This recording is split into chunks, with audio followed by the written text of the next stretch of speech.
వెంకటరావు అని మా చుట్టాల అబ్బాయి అండి.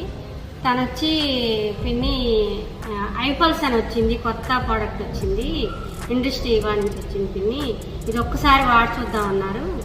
సరే వాడి చూద్దాం అన్నారు కదా అని నేను కూడా ఒక 10 రోజులు పక్కన పెట్టేశాను. తర్వాత అసలు ఎందుకు చెప్తున్నాడో ఏంటో అని చెప్పి నేను వాడానండి. వాడిన తర్వాత మా బాబుకి చాలా బాగా పనిచేసిందండి. ఈరోజు మా బాబు ఇలా నిలబడ్డాడంటే అది నిజంగా దేవుడిచ్చిన వరం అనుకుంటున్నానండి. అది మా బాబుని ఈరోజు ఇలా నిలబెట్టి ఈరోజు మా బాబు మళ్ళీ జాబ్లోకి వెళ్ళేటట్టు, మళ్ళీ మా బాబు తనంతటికి తను జాబ్ చేసుకునేటట్టు దాన్ని నిలబెట్టిందండి. ఐపల్స్ దేవుడిచ్చిన వరం అండి.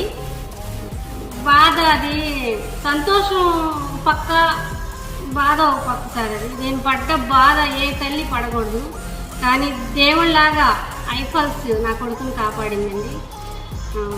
నేను కూడా దీన్ని ఎందుకు 10 మందికి షేర్ చేయకూడదని వెంకటరావుని అడిగానండి. సార్ జనార్దన్ సార్ని పిలిపించారు. ఆ సార్ ద్వారాగా నేను కూడా 4వ స్టేజ్లో ఉన్న అతనికి, పిడుగురాళ్ళ అబ్బాయి అండి, అనిల్ అతని పేరు, తనకు కూడా ఇచ్చానండి. తను కూడా కీమోలు వాడుకుంటా తను కూడా వాడుతున్నాడండి. తను ప్రతిరోజు నాకు ఫోన్ చేసి నాకు దేవతలా కనపడ్డామండి ఆంటీ, నాకు దేవత మీరే, కనకదుర్గమ్మ అని చెప్పి రోజు నన్ను ఫోన్ చేసి రోజు పలకరిస్తారండి. చాలా మంచి ప్రోడక్ట్ అండి. ఇండస్ట్రీ వాళ్ళందరికీ శిరస్సు వంచి నమస్కరిస్తున్నానండి.